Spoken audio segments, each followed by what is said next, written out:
Hi ಎಲ್ಲ friends, ಇವತ್ತು ಹುರಿದಿರೋ ಅವರೆಕಾಳು ಮತ್ತು ಹಲಸಿನ ಬೀಜ ನೋಡಿ, ಇದು ಹಲಸಿನ ಬೀಜ ಇದ್ರದ್ದು ಹುಳಿ ಮಾಡ್ತಾ ಇದ್ದೀನಿ. ಅದಕ್ಕೆ ಫಸ್ಟು ಇದು ಅವರೆಕಾಳನ್ನ ಚೆನ್ನಾಗಿ ಗಮ್ ಅಂತ ಹುರ್ಕೊಂಬಿಡೋಣ.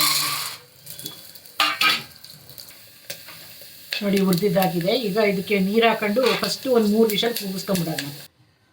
ಅವರೆಕಾಳು 3 ವಿಷಲ್ ಕೂಗೋಷ್ಟರಲ್ಲಿ ತೆಂಗಿನಕಾಯಿ ಮತ್ತು ಕಡಲೆ ಇದಿಷ್ಟನ್ನು ರುಬ್ಕೊಂಬಿಡ್ತೀನಿ ನಾನು. ಅವರೆಕಾಳು ಪೂರ್ತಿ ಬೆಂದಿದೆ ನೋಡಿ. ಈಗ ಇದಕ್ಕೆ ಟೊಮೊಟೊ, ಈರುಳ್ಳಿ, ಹಲಸಿನಕಾಯಿ ಬೀಜ,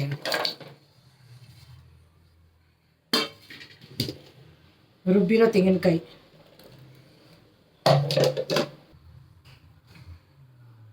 ಹುಣಸೆ ರಸ. ಟೊಮೊಟೊ ಒಂದೇ ಒಂದು ಹಾಕಿ ಸಾಕು. ಹುಣಸೆ ರಸ ಹಾಕೋದ್ರಿಂದ ಒಂದು ಟೊಮೊಟೊನ ಹಾಕೊಂಡ್ರೆ ಸಾಕಾಗುತ್ತೆ. ಇದು ತರಕಾರಿ ಸಾಂಬಾರು ಪುಡಿ 1-2 ಸ್ಪೂನ್ ಹಾಕತ್ತೀನಿ.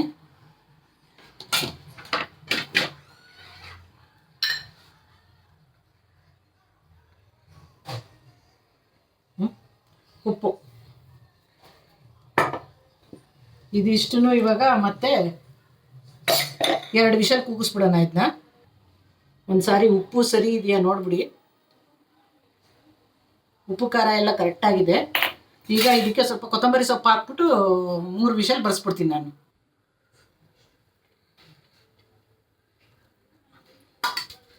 ಕೊತ್ತಂಬರಿ ಸೊಪ್ಪು ಸ್ವಲ್ಪ,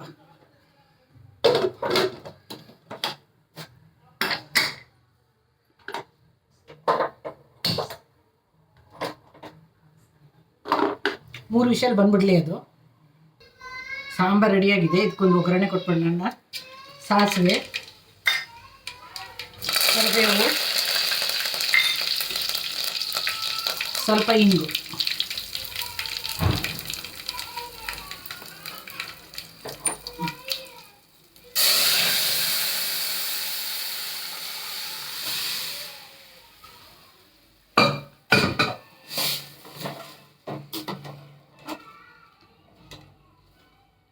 ಕೊತ್ತಂಬರಿ ಸೊಪ್ಪು ಸ್ವಲ್ಪ,